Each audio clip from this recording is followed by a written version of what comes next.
Vindo, meu irmão e minha irmã, ao Conexão com Irlan Mello desta semana, onde eu recebo o apóstolo J. Moura, da Comunidade Batista Shalom Internacional. Apóstolo, muito obrigado pela sua presença. Eu acho que a gente tem bastante coisa para conversar, não é verdade? Parece que sim, né? Pela lista de perguntas não é? que me apresentaram. E eu não sei nem se a gente consegue fazer todas, porque assim, o bate-papo é livre, né? A gente vai conversando. Então, assim, primeiro quero te agradecer realmente a presença, dizer que sua igreja é uma igreja... Sua igreja não, a igreja que o senhor pastoreia é uma igreja muito vibrante, uma igreja assim, muito amável. Eu gosto muito de todas as ovelhas ali, dos pastores também, bispo. Mas eu queria começar pelo começo. O senhor nasceu num lar cristão? Como foi sua experiência de conversão? Minha experiência de conversão é muito radical, porque, vamos falar um pouquinho, fazendo assim um resuminho, né? Uhum. Para começar, o meu nascimento foi um milagre, porque eu nasci, eu não tenho como comprovar, porque eu morei na roça. Certo. Nasci lá no Maranhão, né? Num lugar chamado... uma vila chamada Canto Grande. Era uma fazenda da família, da parte da minha mãe, os familiares da minha mãe. Minha mãe casou-se com 15 anos de idade e meu pai ela era de uma família católica radical e meu pai, batista, convertido, uma igreja batista lá em Carolina, às margens do rio Tocantins. Certo. Ok? Só que, quando ele se casou com a minha mãe, logo depois ele se desviou do evangelho. Entende? E ele tinha uma voz muito bonita, a voz do meu pai. Ele era uma espécie de... ele imitava Vicente Celestino. Olha só. Era chamado para cantar em serestas, em aniversários, e começou a bebedeira, né? E aí foi um problema sério, né? E veio outras coisas também. E quando ele se casou com minha mãe, aos 15 anos de idade, o meu avô era muito radical, né? Lá na roça. Ele falou o seguinte... pai dele ou o pai da... O pai da minha mãe. O pai da sua mãe. Uhum. O pai da minha mãe.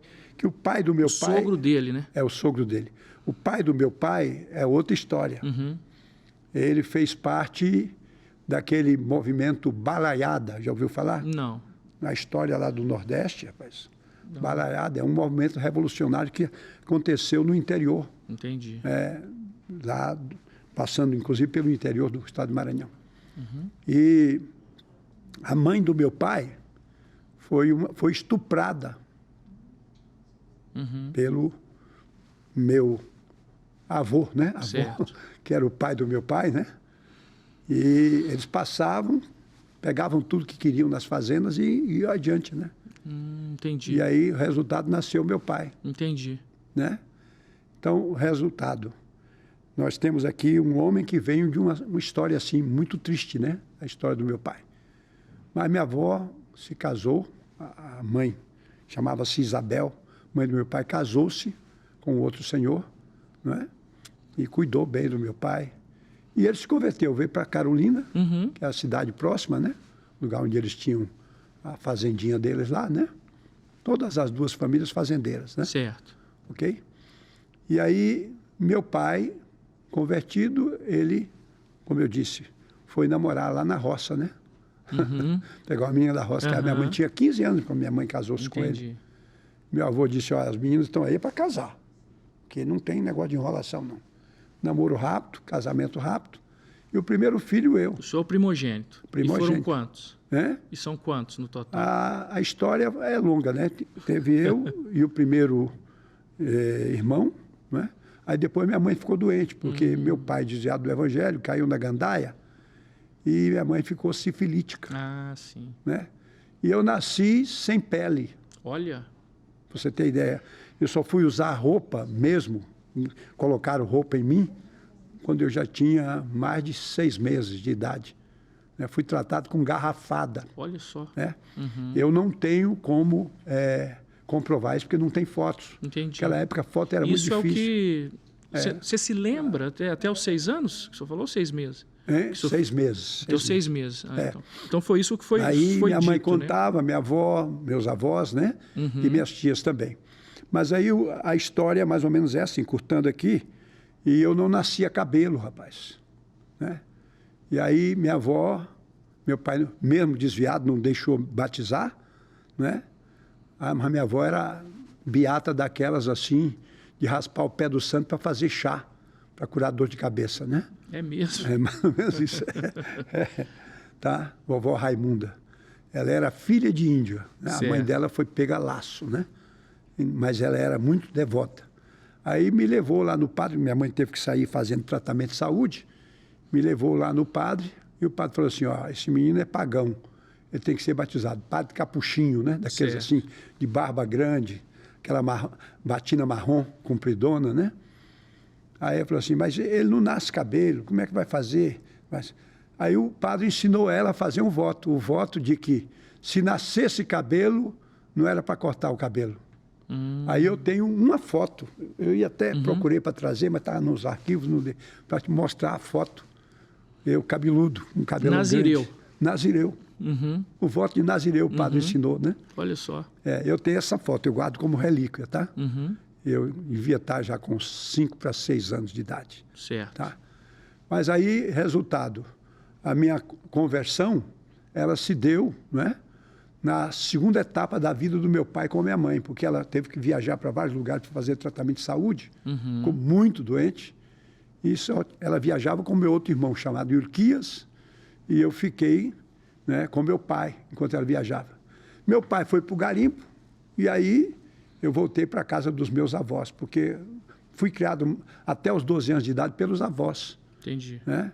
Fiquei um tempo na fazenda da minha avó Isabel, que é a mãe do meu pai, mas a maior parte do tempo foi na casa da avó Raimunda e do vovô Antônio Landim de Moura. Entendi. Este foi o homem que se tornou como meu pai, porque até os 12 anos de idade eu convivi com ele e aprendi os valores de caráter, essa coisa toda, né, valores para a vida, com ele. Mas seus pais retornaram, através do seu pai, retornou para a igreja, mas onde que o senhor... Mas retornou para a igreja já de forma... quando eu já estava convertido. Sim. Quando eu já estava convertido. Então, veja bem, nessas viajações, a mamãe foi para Grajaú, para tratamento de saúde, né? Depois não resolveu Tudo lá no Nordeste. Lá no Nordeste, exatamente. Aí depois nós fomos morar em Goiás. Hoje é Tocantins, mas era o norte de Goiás, né? Certo. As margens do Tocantins. Cidade de Tupirama e Pedro Afonso, né? Como é que se deu o senhor vir para a região aqui de Minas Gerais e chegar aqui em Belo Horizonte? Pois é, aí já foi o seminário, né? Aí, como então conta para a gente, então, apóstolo, um pouquinho do seu chamado ministerial. Pois é. Como é que se a deu? Minha conversão, só fechando aqui, né? Minha conversão foi em Goiânia. Quando meu pai voltou do garimpo e me levou para Goiânia. Minha mãe estava já em Goiânia fazendo tratamento de saúde e conseguiu ser curada. Glória a Deus. Em Goiânia. Aí eu vim de Pau de Arara com meu pai até Goiânia, com 12 anos de idade. Com 15 anos eu me converti na segunda Igreja Batista de Goiânia, em Campinas, né? Na Avenida 24 de Outubro. Que existe até hoje, né? Existe até hoje? Essa igreja está histórica, linda, né? maravilhosa. Eu quero até visitá-la. Legal. Agora o grande templo foi construído, está lá. Só. Eu vi outro dia na internet, fiquei encantado. Na Convenção Batista Tradicional. E lá com 15 anos foi uma conversão radical, porque eu estava em crise existencial. Meus avós eram fazendeiros, mas meus pais eram pobres. Ficaram pobres porque meu pai, por causa da cachaça e outras coisas mais, ele perdeu tudo, né? E então eu tinha uma crise existencial muito grande, mas aí me converti, ouvindo uma pregação que foi um dia de quarta-feira, me lembro como hoje. Eu estava desesperado, querendo morrer, mas nunca tentei contra a minha vida, nunca. Mas graças a Deus, naquela noite, foi uma quarta-feira, me lembro como hoje, tá?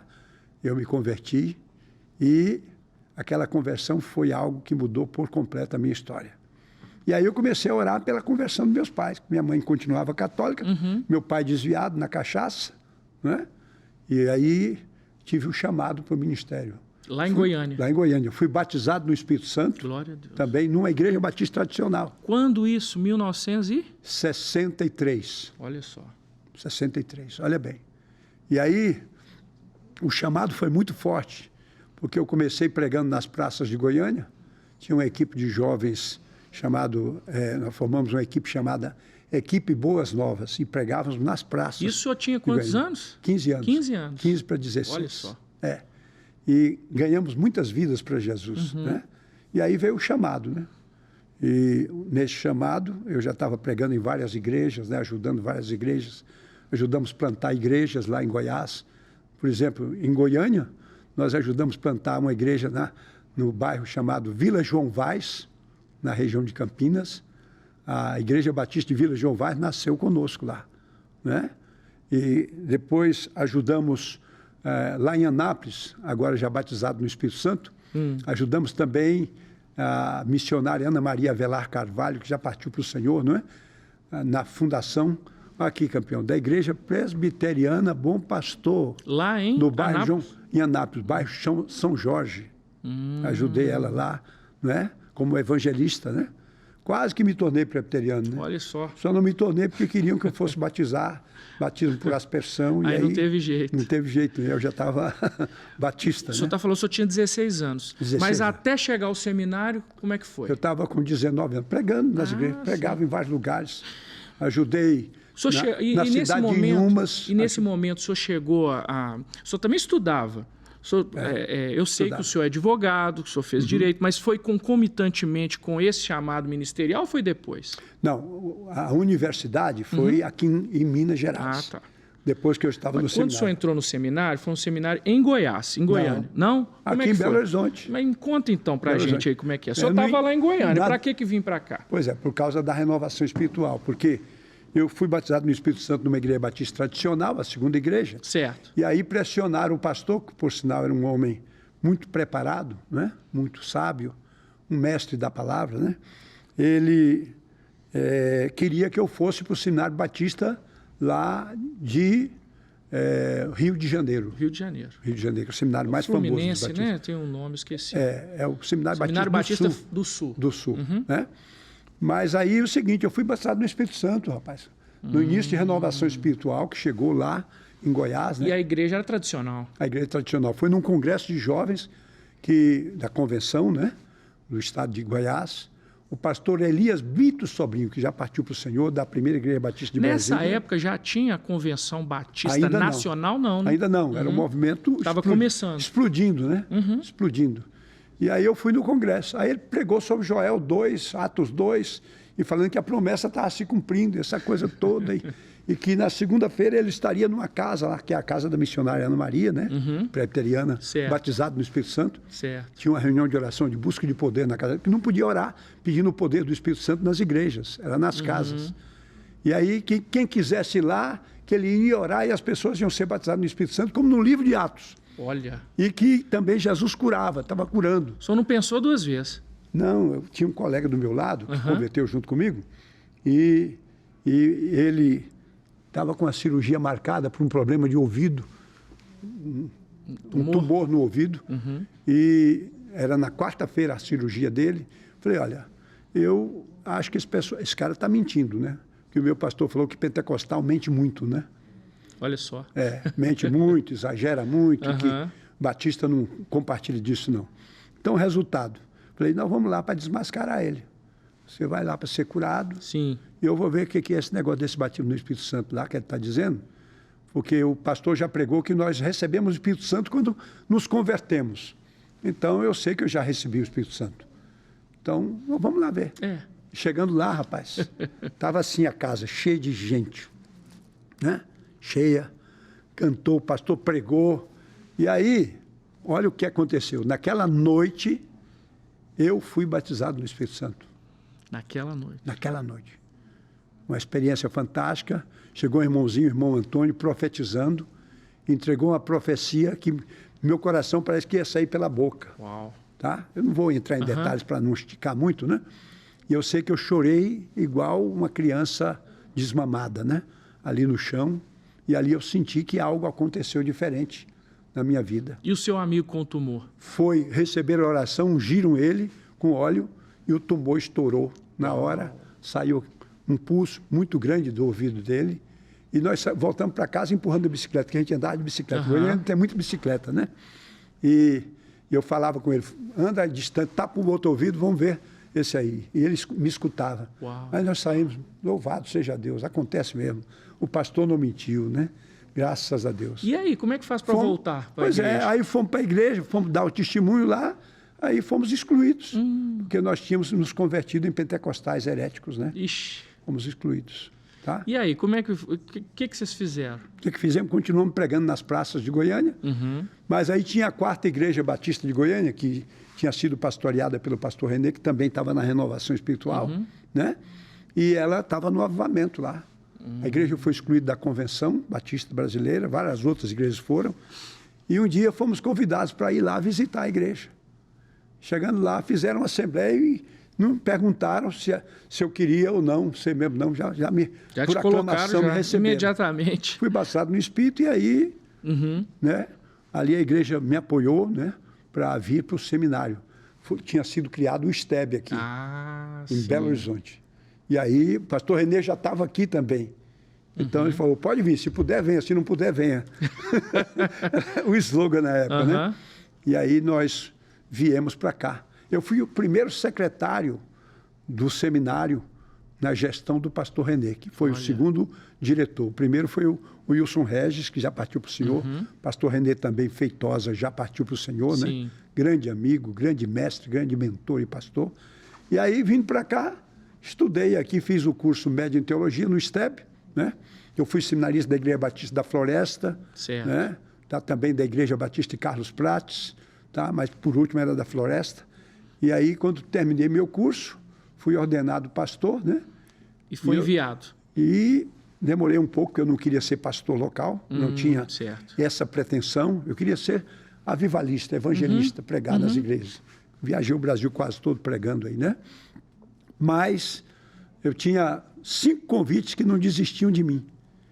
E eu optei pelo convite mais simples, mais humilde, que era a 2ª Igreja Batista de Aimorés, que estava sem pastor já há um bom tempo, né? E não tinha nem salário para oferecer para o pastor. Olha só. Tá? Então, eu aceitei o convite e fui pastorear lá. Foram 3 anos muito abençoados, né? Uma igreja que me acolheu com muito amor, uma cidade que até hoje eu tenho muitos amigos ali, e ex-ovelhas abençoadas, inclusive tem uma ovelha que continua sendo minha ovelha lá. E deixa eu fazer uma pergunta para o senhor. Isso, desde da sua consagração até hoje, já se passaram quantos anos? Pois é, já da minha consagração, já vai para 54 anos. Glória a da Deus. Minha ordenação Deus. pastoral, né? Que bênção, viu, apóstolo? 54. 3 anos eu fiquei em Aimorés e agora 51 anos na Comunidade Batista Shalom Internacional. Isso é por volta de que ano? Isso é por volta de que ano? Que eu assumi lá em Aimorés? Aimorés foi na década de... Foi 70, 1970. 70. Dentro da pesquisa que a gente fez em relação à sua vida, eu percebi que em 1973 o senhor teve um esgotamento e teve que vir fazer um tratamento aqui em Belo Horizonte. Foi por isso Conta que eu pra saí gente de lá. esse momento. Foi por isso que eu saí de lá, né? Porque aquela igreja, eu me dediquei a ela com muito amor, com muito carinho, e eu dava aula para sobreviver, né? Em dois colégios. Educação Física, História e Geografia, né? Em outro colégio, né? Então, o que acontece? O calor excessivo de Aimorés, somado aos pernilongos que tinha na época, não sei se continua tendo, né? Eu não me alimentava direito e trabalhava muito, né? Além da igreja sede, a 2ª Igreja Batista de Aimorés, que eu pastorei por 3 anos, nós criamos várias congregações, né? Certo. Na cidade de Resplendor tinha uma congregação, no quilômetro 10, numa colônia de alemães, criamos outra congregação, e assim por diante. Eu sei que eu criei 6 congregações, né? E eu não tinha carro. Era de bicicleta ou a cavalo, ou a pé, que eu ia, né? Tanto é que eu tenho varizes ainda hoje aqui nas pernas dessa caminhada dura, né?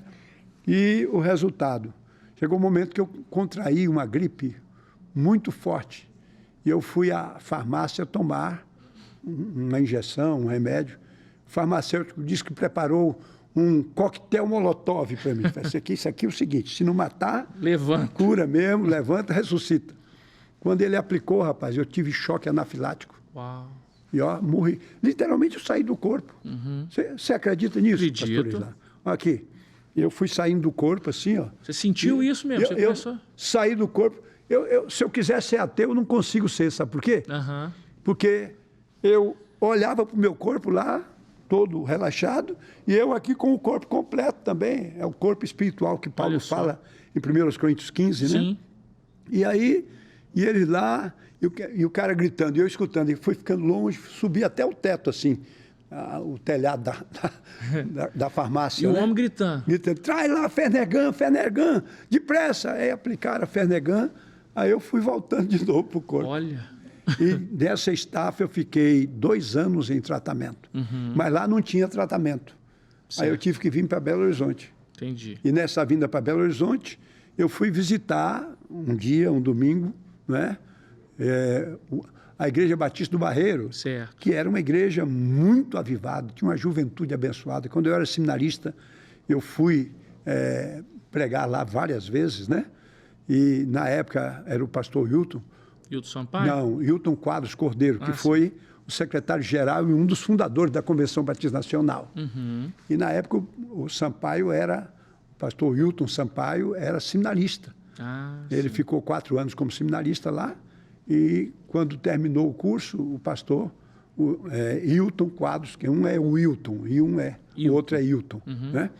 Indicou o nome dele e ele foi aceito para ser o sucessor. E ele ficou mais 4 anos como pastor lá. Então, eu, nesse tratamento, fui lá para abraçar o Sampaio, né? Rever o colega e ver a igreja, que era uma atmosfera de avivamento. Cheguei lá e encontrei a igreja vazia, o pastor lá na frente falando sobre missões, que ele falava muito sobre missões e evangelismo. E ele falou, é o Josibel, né? É o Josibel que está aí, é o J. Moura, o Josibel está aí. Não saia sem falar comigo. Ó. Eu falei, o que será que ele quer falar comigo? Aí eu fiquei lá, e aí ele no gabinete falou assim, ó, hoje de madrugada eu fiz uma oração a Deus. Meu ministério acabou aqui, não tem mais ministério aqui, que eu tenho outra missão a fazer. Meu negócio é viajar pregando, fazendo missões, evangelismo. Resumindo, e eu olhei que o primeiro pastor que eu conheço, que estivesse aqui no domingo, no culto, era esse o homem que Deus estava enviando para ser o sucessor aqui. Eu falei, rapaz, eu sou pastor lá, eu estou só licenciado para tratar a saúde.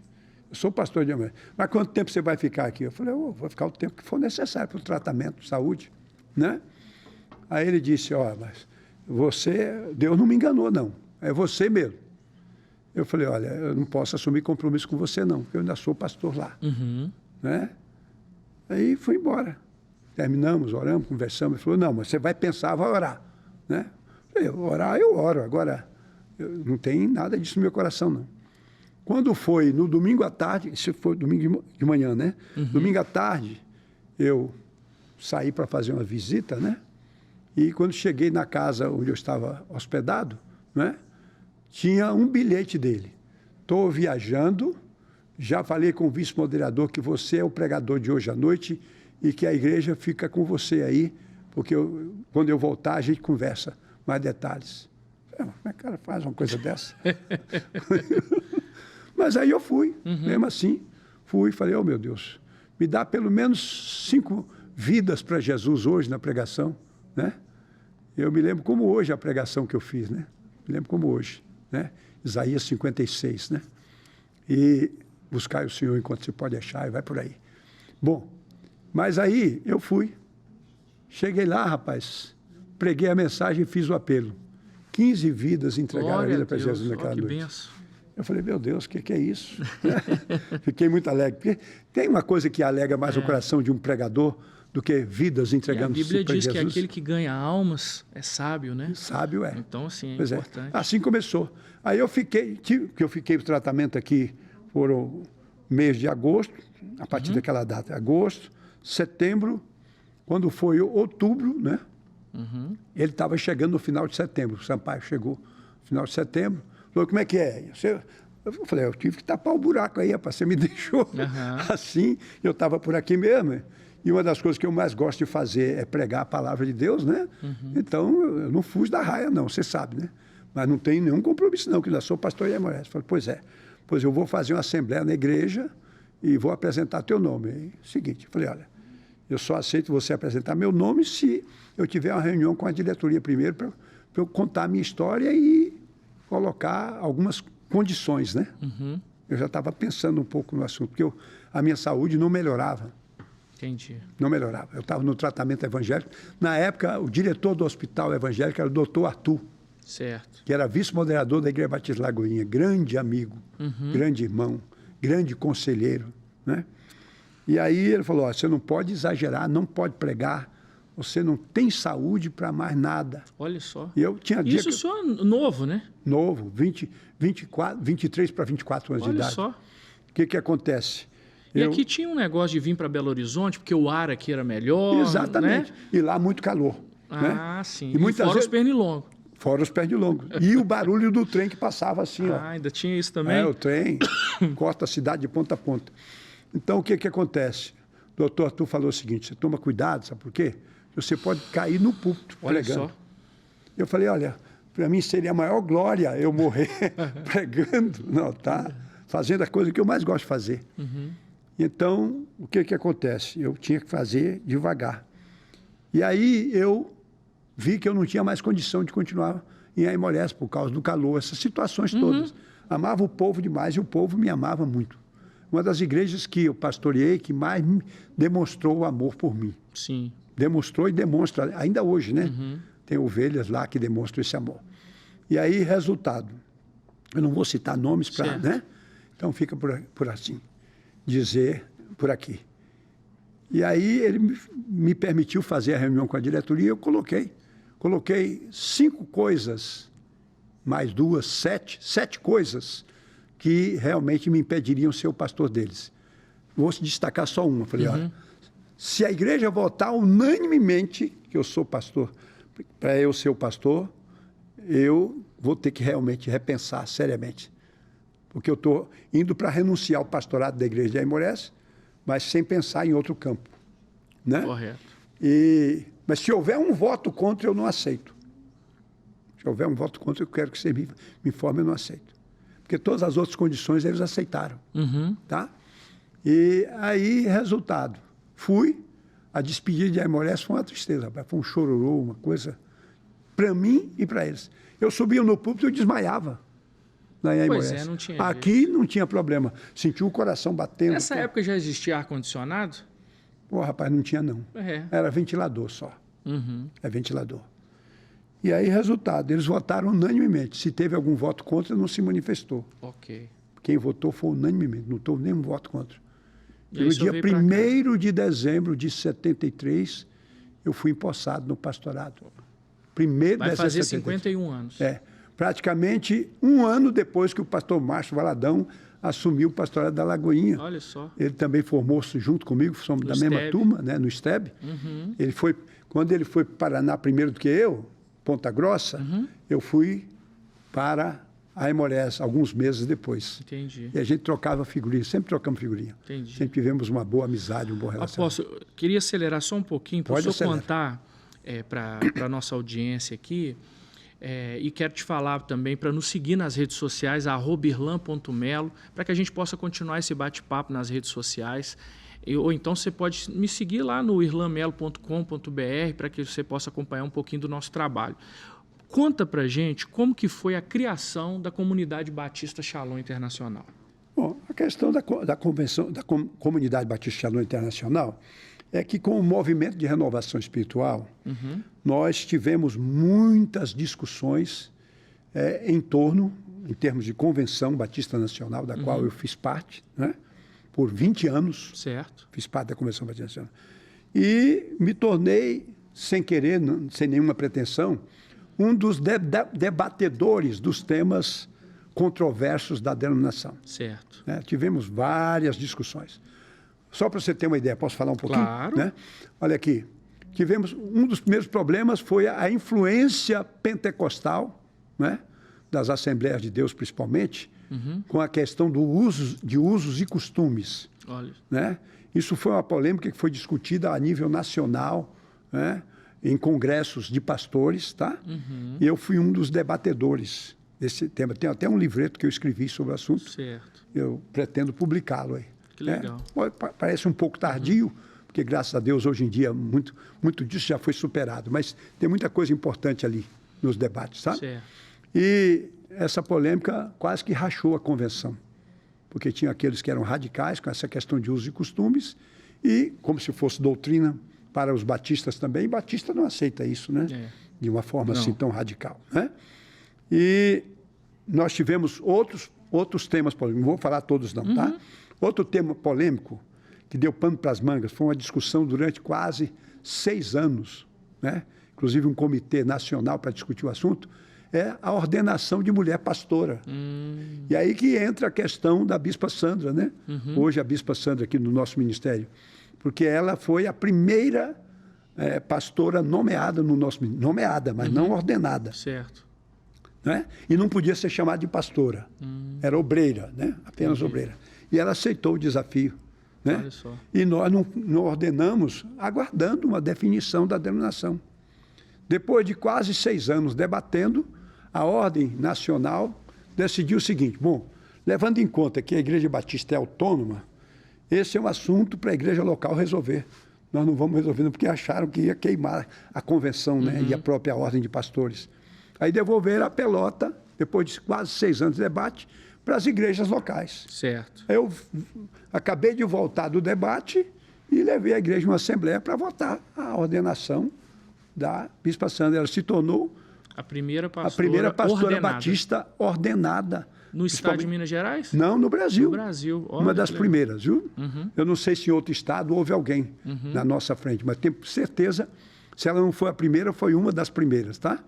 E aí hoje nós temos mais de o quê? Mais de 50 pastoras no seu ministério. Só no nosso ministério. Para a glória e honra do Senhor, né? Amém. Com muitos frutos abençoados.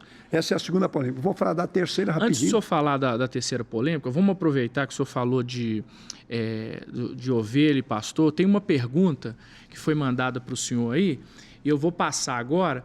Deixa eu ver se é de ovelha para pastor ou de pastor para pastor. Vamos passar aí? Eu sou o Bispo Edmar Rocha da Silva, vice-presidente da comunidade Batista Shalom Internacional. Neste momento, eu tenho uma pergunta a fazer ao nosso apóstolo J. Moura. Quais são os desafios para você exercer o ministério apostólico na nossa geração? Bispo Edmar, né? Uma bênção, né? Está com o senhor já há décadas e faz essa pergunta. E quais são os desafios para o ministério apostólico nessa geração? Os desafios, eles podem ser caracterizados assim, eu vou falar em forma de esboço, tá? Pois não. Porque eu estou escrevendo um livro sobre o assunto, tá? Sim, interessante. Eu pretendo publicá-lo o mais breve possível, tá? Primeiro desafio é que há muita tradição religiosa no meio dos evangélicos ainda, especialmente no Brasil, certo. Tá? E com muito radicalismo, né? Tem até um pastor que eu considero, eu respeito ele muito, né? Você conhece ele, aquele Nicodemos, pastor Sim, Nicodemos? Augusto Nicodemos é um homem muito preparado. Pastor presbiteriano. Eu conheci ele lá em Boston ainda, quando ele estava fazendo o mestrado, certo. o doutorado dele lá em teologia, tá? E ele escreveu um livro, o livro do Nicodemos. Eu vou responder algumas questões que estão no livro dele, tá? Vou responder. Não é polêmica, não é nada disso, mas vou responder, porque ele omitiu algumas verdades históricas. E eu me especializei em história da igreja. Okay. Uma das minhas especializações, tá? Então eu quero colocar os pingos nos is em algumas questões que ele colocou lá. Entendi. Tá? Sem fazer polêmica, é só mesmo para poder clarear, debate, alargar. Né? Ele escreveu um livro chamado Apóstolos Hoje, né? Mais ou menos este é o título do livro. Sim. Né? Não teve muita circulação em outros meios. E neste livro ele, inclusive, me cita o pastor Márcio Valadão, vários outros aí. Combatendo, né, a questão do ministério apostólico, não é isso? E dizendo que isso é coisa de heresia, que é heresia nos nossos dias. Gente, eu esperava que ele tivesse mais... Vou falar uma coisa, porque ele defende muita integridade, né? E eu esperava que ele fosse mais íntegro, né? Nessa questão. Um homem com a influência que ele tem, né? E é um debatedor, é polemista, né? Eu esperava que ele fosse mais íntegro, né? Pelo conhecimento que ele tem, pelo preparo que ele tem, né? Para não criar essa dúvida na cabeça de tanta gente aí, né? Mas tudo bem, ele tem uma denominação que é histórica também, que eu respeito muito, né?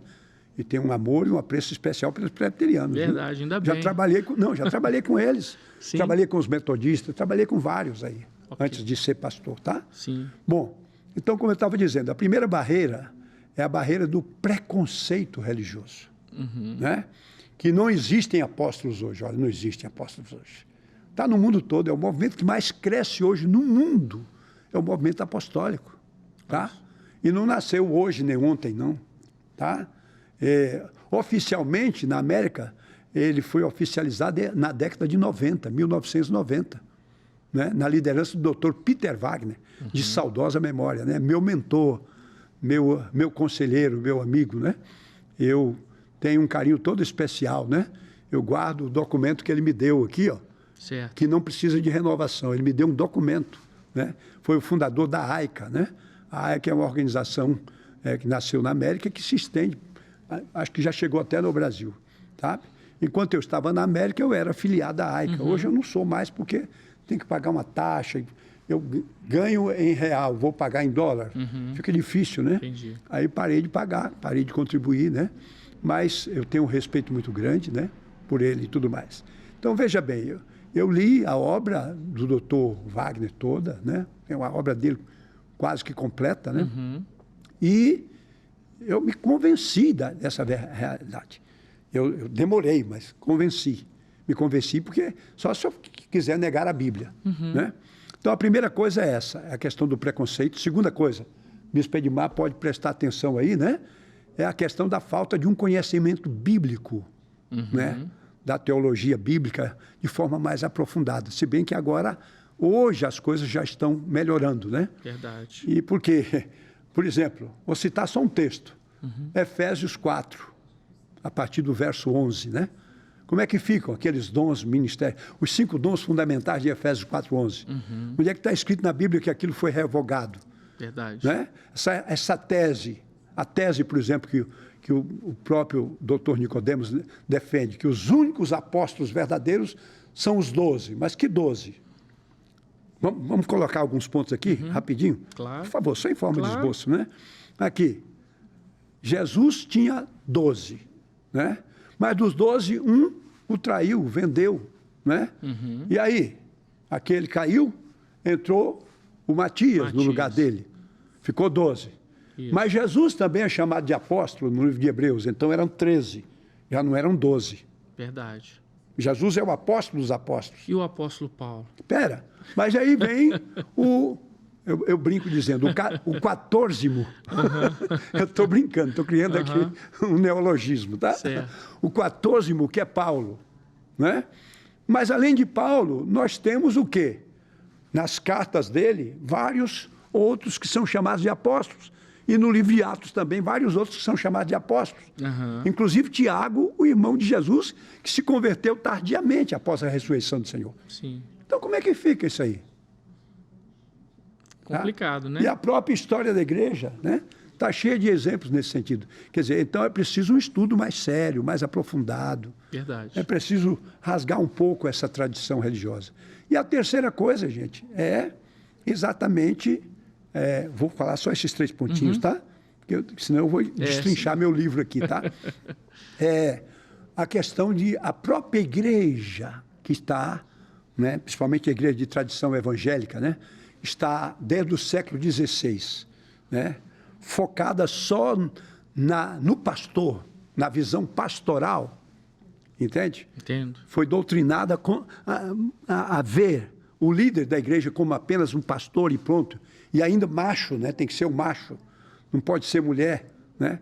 Que é a outra polêmica, a polêmica da mulher pastora, Sim. né? Pois é. Então, isso aí tem que ser realmente, tem que dar um tempo, né? Porque o povo está condicionado a isso. Verdade. De vez em quando alguém chega perto de mim assim, é pastor ou é apóstolo? Eu falei, o que você quiser, eu sou J. Moura, Rocha. E Não estou você? preocupado ao título. E você que está assistindo aí? Qual que é a sua opinião? Você é contra, a favor? Você acredita que o ministério dos apóstolos ele chega até o dia de hoje? Comenta lá no @irlan.melo, deixa a sua opinião para a gente debater. Quem sabe a gente não pode trocar uma ideia e aí chegar numa conclusão. Que tal um programa, você fazer Podemos um programa... falar só sobre isso, um programa Pra só sobre debater isso. Claro. Assim, amigavelmente. Claro. Né? Nada de... Porque às vezes quando falta o argumento bíblico e teológico, o pastor Irlan, a maior apelação que pode existir é partir para o ataque pessoal. Aí não pode, né? Pois é. Nem só... Quando falta o argumento, passa para o lado. ataque pessoal. Deixa eu colocar outra pergunta que foi feita para o senhor aí. Vamos rodar outra pergunta. Shalom! É um prazer estar participando do programa aqui da Rede SOP. Meu nome é Kátia Francisca Alves Coelho. Eu tenho 44 anos. Eu faço parte do Ministério Apóstolo J. Moura na Comunidade Batista Shalom Internacional. Quero fazer uma pergunta para o senhor apóstolo. Quais são as lições que você poderia deixar para aqueles que estão iniciando a sua jornada ministerial agora? Olha que pergunta interessante Muito da legal. Kátia, é de ovelha para pastor. Quais são as suas orientações, já que o senhor está com mais de 50 anos de ministério pastoral, que o senhor poderia deixar para as pessoas que estão começando o ministério agora? Pois é. 50 anos só na Shalom. Só na Shalom. Na Shalom CBSI, né? Sim. Mais 3 em Aimorés, Uhum. então são 54, quase 54 anos. É isso né? aí. Que esse ano é o 50º. primeiro ano. Primeiro. Ano. Bem, eu diria o seguinte, que a primeira coisa importante é que a pessoa buscasse um preparo teológico sério, tá? Porque o que tem de gente aí picaretando, né, no ministério... Não dá para fazer um cursinho de um final de semana, não? Pois é, cursinho de final de semana, dá para pastorear, meu filho? Não dá. Eu fico arrasado de ver como é que o nível, até das pregações, gente, eu fico envergonhado, sabe, o pastor Irlan, porque não é que eu sou perfeccionista, nem me julgo melhor do que ninguém, não, mas eu sou de uma geração em que o púlpito não era essa brincadeira que é hoje por aí, como eu vejo, gente brincando até nas redes sociais e nos púlpitos das igrejas, Sim. sabe? Gente completamente despreparado, tá? E até brincando com os dons espirituais. Pois é. Né? Profetando. Não é profetizando, não, é profetando, né? Tá? Inventando coisa. Então, um bom preparo teológico. Certo. A segunda coisa, mesmo tendo um bom preparo teológico, não assuma pastorado nem liderança de igreja se não tiver convicção do seu chamado. Uau. Não assuma. Seja, aqui ó, o outro conselho, né? Seja um ajudante, um auxiliar, não é? Porque o que acontece é o seguinte, se você é o auxiliar de um bom pastor, de uma pessoa que é realmente chamado, vocacionado, você vai aprender muito com ele na prática pastoral, não é? Mais do que apenas no seminário. No seminário você aprende as teorias. Verdade. Né? Você estuda a teologia, estuda a história da igreja, tantas outras coisas. Inclusive, se o senhor me permite fazer um parênteses. Pode, perfeito. No seminário, quando a gente está no seminário, ou uma faculdade de a gente enxerga tanto defeito na igreja, não é verdade? E aí fala, eu faria diferente. Na prática, apóstolo, a teoria é bem diferente, não é? Mas sem dúvida, sem dúvida. A teoria na prática é outra, né? É. E o terceiro conselho, vou ficar só com 3. Ok. Estou meio presbiteriano agora, tá? Só para poder fazer a síntese. Pontos, né? é isso aí. O terceiro ponto muito importante é o seguinte, não é? Se alguém realmente tem um preparo bíblico teológico sério, não é? E tem tantas entidades boas aí, tantos cursos, né? Verdade. Inclusive, eu recomendo o nosso, a FATS, Academia de Líderes, nós temos lá. Olha só. Né, há anos capacitando obreiros, tanto aqui como na América também, quando eu fui pastor lá, né? Então, a questão da convicção de um chamado pessoal, né? E esse chamado, o pastor Irlan, Pois não. ele inclui também a família do pastor. Porque já pensou um pastor que tem um chamado, mas a mulher... É contra? É contra, né? A família é contra. É. Olha, vai alguma ficar, coisa errada, né? Vai ficar tudo errado, né? Porque é preciso que o chamado alcance a família. Não quer dizer que necessariamente a esposa tem que ser pastora. Não, senhor. Sim. Possivelmente pode ser também, mas necessariamente não. Tá? Eu Inclusive, apóstolo, eu conheço muitos casos de homens que seriam ordenados ao ministério pastoral e foram, e que as esposas no futuro diziam assim: eu era contra, mas eu me submeti à vontade de Deus, porque eu sabia que era a vontade de Deus para a vida dele. Exato. E hoje, graças a Deus, eu sei que foi a melhor decisão, porque eu poderia ter cortado o chamado ministerial do meu marido, e ele poderia ter sido uma pessoa frustrada na vida. E se tornar uma pedra de tropeço. Com certeza. Como tem tantos casos por aí. Verdade. Olha, o que eu sei de histórias, o pastor Irlan, é de doer o coração, é de partir o coração. Gente que se torna pedra de tropeço dentro da própria casa do pastor. Sim. E então o terceiro conselho, qual é? Sabe? Uma vez que tenha esses 2 primeiros acertos, tem o terceiro acerto. Você está disposto a renunciar qualquer coisa por causa do seu chamado? Foi o que aconteceu comigo. Sim. Eu tenho várias formações profissionais e graças a Deus por elas, porque elas me ajudaram muito em várias situações, em várias circunstâncias. Né? A primeira delas foi de professor. Depois de professor, foi de advogado. Né? Que bênção. Fui, inclusive, defensor público aqui em Contagem por 15 anos, né? Para a glória e honra do Senhor. Né? Então, não é apenas fazer curso. E, além disso, né, tem outras coisas. Né? Eu sou jornalista também. Ok? Bom, então deixa para lá essa questão. Mas mesmo assim, o senhor abriu mão de tudo? Abri mão de tudo. Para ficar exclusivamente houve ocasiões em que eu tive que exercer para poder até me manter e não ser pesado à igreja. Porque eu não entrei fazer as tendas, né? Exato, fazer tendas, como Paulo fazia. Eu não entrei no ministério para fazer dele uma profissão, como muitos querem fazer. Sim. É um chamado, é uma vocação. É uma vocação. É assim que eu vejo o ministério. Tá? Hoje em dia isso está difícil na cabeça de muita gente aí, né? Com certeza. Mas eu sou dessa geração e isso não muda. Né? Minha esposa é testemunha disso. Pastora Larissa Cibele Coelho Rocha, né? Com muita honra ter esta mulher do meu lado, um presente de Deus para a minha vida. Glória a Deus. Tá? Então, o terceiro conselho é esse. Além de ser uma excelente pastora. E é pastora também. Ela é a minha pastora, rapaz. Aí, pronto. É a minha pastora, a minha cuidadora especial. É isso aí. E a minha conselheira e amiga, né? Parceira de ministério. Então, eu diria o seguinte: o pastor que não tem esse espírito de renúncia, ele consegue fazer um ministério que agrada o coração de Deus? Seja honesto comigo. Não consegue. Não consegue.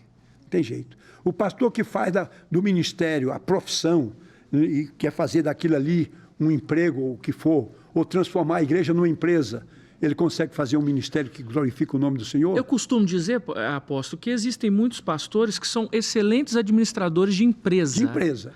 Porém, infelizmente, para o ministério pastoral estão em falta. Exatamente. Uma gerencia muito bem, exatamente. Mas em compensação a parte espiritual ficou de fora. Porque o mais importante, vou dizer para você, sim, é o espírito com que o líder exerce a sua missão. Né? No mundo de tanta apostasia, no mundo de tanta heresia, no mundo de tantas ideologias anticristãs, né? Verdade. Se a igreja tem lideranças que não têm realmente um chamado, uma convicção e um preparo, porque o preparo é muito importante. Verdade. Né? Mas não é tudo. Preparo intelectual, teológico.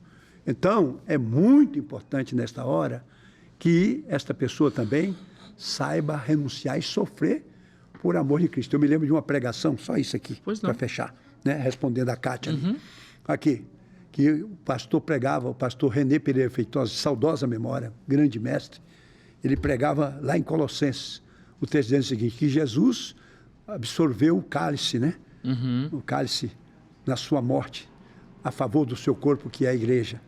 Mas ele dizia o seguinte, que Jesus deixou algumas gotinhas do cálice para aqueles que são ministros do Evangelho, né? E aí ele perguntou aos discípulos, vocês querem sentar uma à minha direita, outra à minha esquerda? Posição de poder, de autoridade, né? Mas vocês podem beber o cálice que eu bebo? Pergunta de Jesus. E o cálice é isso, o sofrimento a favor do corpo de Cristo. É verdade. Tem gente que não aguenta sofrer nada, rapaz.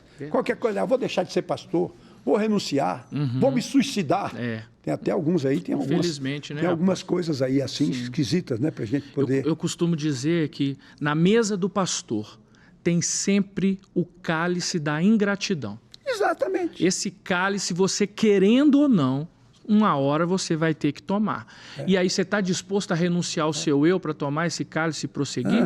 Agora, deixa eu te falar uma coisa. Sofrer a favor do corpo que é a igreja. Verdade. Deixa eu dizer uma coisa para o senhor. Eu sei que o senhor é autor de vários livros e eu estou sendo presenteado hoje aqui com o livro A Igreja e a Política, um grito profético.